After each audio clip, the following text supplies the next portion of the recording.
Ready to dive into the case? Yeah, let's do it. Great. So here's the case question. So your client is a publicly traded casual dining operator. So their portfolio includes about 1,600 restaurants in the American comfort food chain, comfort food genre. So it's organized under three banners. All of the restaurants serve three meals per day and provide full table service. So, wait staff taking orders, bringing meals to the table, clearing up afterwards. There's a small percentage of locations that offer call ahead takeout or curbside pickup, but it's not really a material portion of revenues today. Um, so the client is concerned they've experienced a 5% revenue decline each of the last two fiscal years. So worse than their peers, but it's reflective of stagnation in the industry overall. But despite this, in their most recent conference call, the CEO of the client announced a 5-year vision of returning to 2.5% revenue growth. So the CEO is keen on this fast casual segment, right? And that sits between casual dining, where the client is now, and fast casual. So it offers intermediate price point food at a quality that would be superior to fast food, but doesn't really do table service at all. So customers typically order at the counter, and then they'll take the majority of those meals to eat off premises. So the team here has been brought in to evaluate the attractiveness of entering this market, the fast casual market. So how would you propose to structure a work plan for that? Okay, great. There's a lot of information. Do you mind if I just Yeah. repeat back the key points? So it sounds like a client is a restaurant in the United States, a restaurant chain with about 1,600 locations, three different banners. Sounds like it's a traditional dine-in setting. Hmm. Business-wise, they've experienced 5% revenue decline in the last 2 years. That's worse than their peers, but overall, the industry sounds like it's slowing growth or losing growth. And their target is within 5 years from the CEO wants to see 2.5% revenue growth. And they're looking at the fast casual segment as a way to meet that goal. Is that correct? That's right. Yeah. Okay. Um, so I guess to get started, I'm happy to put together a case here. It looks like the mandate that the CEO wants is around revenue. Is there any desire or metric to keep in mind when it comes to profitability? Um, I think right now, let's keep it on top line and focus on revenue. That's a great question, though. Okay. And then our scope is just going to be the fast casual segment. Any other growth levers to consider? I think for now we'll just think about fast casual. Yeah. Okay. Sounds good. Do you mind if I take a minute to put together a structure? Yeah, absolutely. Okay, great. So I have three buckets that I want to look into. The first is the overall market, the fast casual market Hmm. in the United States. So I want to look at its size and growth to see if it will be attractive enough to meet our 2.5% growth Hmm. target. Would also love to get some competitor profiles to understand a little more about who's in the market today. Um, I think the key thing there might be to look at it geographically. Some fast casual chains are national, but they look different in different regions. So Sure. we could see different dynamics there. It's a great I point. might also want to look at it different types of food that are being served in the market today. There's a lot of fast casual burrito chains, so just try to get an understanding of maybe what's already taken, what's missing, like where could we find a niche. Um, then would want to look at the market share. I would assume it's a pretty fragmented market from what I see, so it eventually could become a concern in terms of profitability. Hmm. And then also want to look at barriers to entry. So I think the biggest ones would be acquiring new customers and real estate. A lot of fast casual is, well, convenience is a big part of the value proposition. So you have to find locations where it's on the way home from work for a lot of people, et cetera. The second bucket would be the customers. So I want to know, who are they and why do they buy, basically. So Hmm. who are they, just their demographic information, different segments of the market. It would be good to I think do a segmentation analysis and try to see who would be the best customer.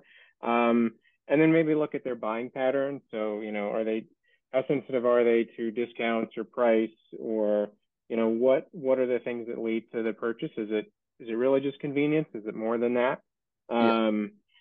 Then why do they buy? So what drives their purchasing decision? Maybe do some ethnographic research on kind of the thoughts that are going through their head when they actually decide on fast casual and then a specific restaurant. And then maybe what are their pain points today with the current market participants. The last thing I would look at is capabilities, which I think would be different if we're doing a build versus a buy. So build out, we'd have to look at branding. Do we leverage our current brand, start a new brand? How we set up a different operating model for a fast casual restaurant than a dine-in restaurant. Right. We need to do hire some wait staff, some corporate staff too, probably. Buying, we would need to do an M&A scan, line up financing, and think about integration capabilities. Got it. So that is what I would consider. And I'd love to start first with the market. If we have any information on the overall market in terms of its size or growth, would be great. That's great. I like the structure you laid out. That feels meaty to me. It feels like there's a lot of really good analysis in there.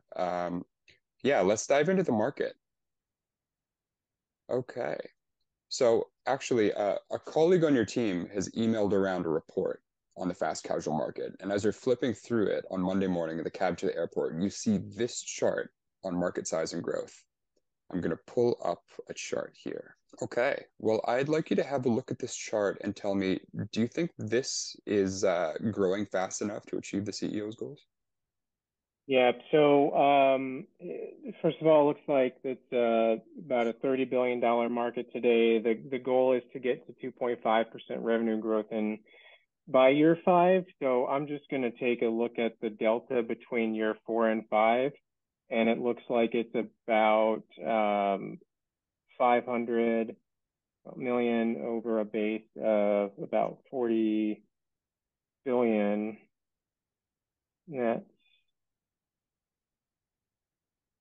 That's about 12%. I mean, certainly would meet the target. And then just, with the next year, it looks like a comparable jump. Mm-hmm. I mean, it looks like about 10% growth throughout this period. So that's much more attractive than, that's better than their current performance. Do we know anything about their peer set performance? Yeah, that's a great next place to dive into. It lines up with your framework. In one of the team meetings, the partner in the case reminds you that however focused the CEO is on top line growth, we are scoped to analyze the market holistically, and we're asked to start investigating the profitability in the segment and pull out the top 10 public fast food competitors and compile a P&L benchmark. As you begin to do so, you quickly line up the client's P&L up against the first competitor whose financials you pulled. And I am going to change to that slide now. Here we go. So this is our client against a fast casual competitor. What differences do you observe here? Okay, so it looks like they have about the same number of restaurants, so similar footprint. What is AUV? Oh, average unit volume? Yeah, the second line is per store. Average unit volume. Yeah. Okay. Great. Yeah, we see the growth difference here, 10% for fast casual, about -5 for us. Ticket price is much higher for our client, about 4 times higher, a little more. So, I mean, that's maybe average ticket price of about $50 must be a nice restaurant. So this is not really adjacent to fast casual, so that could pose some risk down the road for actually executing this. But looking at the income statement, looks like our client average restaurant is about 7 billion. The fast casual about 4 billion. We have higher COGS, higher labor, higher costs throughout, and about similar EBITDA, but we actually have a much higher base, so actually a much smaller margin. Yeah. I'd like to just calculate the EBITDA margin to do an apples to apples comparison, if that works. Sure. Yeah, that's great. Yeah, and I'll do the store level margin of, so their store is about 1,000 over 4,000, about 25%, and we have about 14 over 70, about 20%. So, and then EBITDA is about 20% margin for fast casual, and about 12 to 13% for us. So significantly higher. So this tells me that both from a revenue perspective and a profit perspective, fast casual is a much better environment to be in. Got it. Got it. No, those are great insights. So based on this, the market or the partner feels really good about the market fundamentals. The growth and the profitability really compares favorably to the client's performance. So as we've already seen, though, the players and the core competencies in the fast casual segment are a little different. So he's worried about the feasibility of market entry. So I'm hoping to do a little brainstorm here on what are some potential barriers to entry that the client might face. Okay. Yeah, that makes sense. I think the biggest thing, or one really big thing, is going to be customer acquisition. So, you know, it's nice that we have a current sizable footprint and a list of customers that we can use, but they don't really know the brand of fast casual if we start one. And then we have to think about, do we use our current brand in any way, or do we establish an entirely different brand? But either way you look at it, trying to acquire new customers in this space, I think is going to be difficult because it is so fragmented, at least from my perspective. I think operationally there could be some challenges because it seems to be so different than their current operations, given the average ticket price is like 4 times higher. It's an entirely different environment, setting, staff, you know, so there's that is a consideration. Okay. I think getting to know the customer, so it's, you know, to a point where we can differentiate, we have to understand, you know, what really matters to the customer. So we have to spend some time on that. And then I think I mentioned this before, real estate. I think a lot of this is going to be about getting a good location. So it could be hard to do that if, you know, there are, you know, we're entering cities where there's already a fast casual restaurant on every corner, so to speak. Got it. Those are really good. Do you have any other suggestions you can give me? As far as barriers to entry, you know, I think, you know, regulation, I don't think we'll have any problems with that because we're already, you know, obviously a restaurant familiar with serving food. Sure. I mean, it's a tight labor market, so potentially could be difficult to find staff for the restaurant. Okay. That's great. That's really good. So, okay, moving on to one other more quantitative piece. During the midpoint check-in discussion on barriers to entry, the CEO comments that in the current employment environment, access to labor has already challenged the core business and has forced wages to rise. So we've been asked to investigate how acute the issue will be in fast casual. So the partner proposes to run a sensitivity analysis on the impact of a $1 increase in hourly wages on profit margin for both the client as well as the fast casual operator. So you're given the data. You know, you don't really have to have it live in the meeting here. The typical fast casual store has 40 hourly employees. So that's one piece of data here, 40 hourly employees. The typical client store has 90 hourly employees. The typical fast casual hourly employee works 25 hours a week, and the typical client hourly employee works 30 hours per week. Got it. So just to make sure I understood, the client typical Mm-hmm. hourly employee, 30 hours a week, and there are 90 of them. The fast casual chain has about 40 hourly employees, and they work Mm-hmm. 25 hours a week. And our objective is to look at like how I'd say the overall cost would increase with a $1 wage increase for both That's of right. these That's chains. right. Okay. Yeah. Um, so then I'm going to look at an annual basis, and we have for the client 90 hourly employees, 30 hours a week. So that's 2,700 um, employee hours weekly, Mm-hmm. and then I'm going to assume 50 weeks in a year to get the annual. Okay, that's great. Yeah.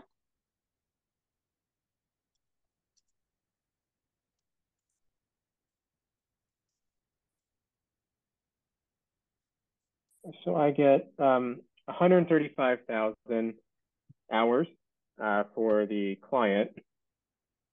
And for the fast casual chain, I'm going to do 40 times 25, which is 1,000 times 50 weeks, which is 50,000 hours. And then we're talking about a $1 an hour increase. So Mm-hmm. these easily just convert to dollars. So you have $135,000 more in labor costs for our client and 50,000 more for the fast casual chain. This would be per store. So if I remember this correctly from earlier, the client's average sales per store was like 4.5 million, and the fast casual was it 2.5? You know what? Maybe I should bring the data back up here. Okay, yeah, yeah, okay, yeah, the AUV I'm looking at 2.5 for the client for fast casual, excuse me, Yeah. and I'm going to say 4.5 million for the client. So let me just divide each of these cost increase figures by their revenue to get the overall, amount that the cost margin would increase or the profit margin would decrease. Perfect. Okay, so what I see for fast casual is a 2% increase in cost overall, and for the client, about 3%. So there's another piece of supporting data that the fast casual market is better in terms of financials for the client That's great. than their current. Yeah. Okay. That's really positive. Um, so I guess moving on then to a final piece of analysis. This comes back to one of the points you had on your structure, actually, which is great. Um, the partner wants to lay out the potential market entry tactics on a one pager at the back of the deck. So he's asking you to take the pen and hit two different points on the slide. So the first point is, what are the different options for entering the market? You talked about that in the structure a little bit, which is good. Um, the second point is, what are the pros and cons of each of those, especially in light of the CEO's goal that we mentioned at the start? Great. Okay, so I'm just lining up a simple chart here with pros and cons. I would say the main options are building, buying, I mentioned that, but then also partnerships you could consider. So could I take a few seconds and jot down some thoughts on pros and cons for each? Yeah, absolutely. Okay, so just some quick initial thoughts on this. I think, building out our fast casual presence ourselves, the advantages to that would be, we have a blank canvas. We get to do whatever we want. We can, own whatever we make entirely. But I think the biggest con there is just it's going to take more time to build. Obviously, you don't want to rush into this. We talked about how important it is to know the customer and find the real estate Yeah, and think about how, to what extent we want to leverage our brand that we already have in the dining space or not. Buying is interesting. I mean, it would be a lot quicker. assuming that you have the capital and everything, so you could start to get an immediate impact to your financials. And you would also get to integrate the employees of the fast casual chain and learn from them and their experience in the market. And it would be a nice infusion of talent from a faster growing segment, so they could have a lot of good ideas that would help us in our strategy. The cons, I mean, you have to find the right target and you have to pay the right price. Otherwise, it could be a big problem. And I think Sure. another thing is integration. So, like, we're trying to solve for a revenue growth problem, and then here potentially now we have to integrate another company into ours, which is a big risk. Sometimes those things don't work out, and it's Yeah. ultimately, you know, somewhat of a distraction, but it would have to be done right. So then a partnership is interesting. It's very hands off. As an advantage, you can quickly take a stake in another company and get some of their growth, and you don't have to do an integration. You don't have to build out your new restaurant and find new Hmm. customers. But then you don't get as many learnings, I would say, because you're not doing anything. And I think a big con, at least as far as I'm concerned, is we don't really get to control anything, because we're just an Yeah. investor here.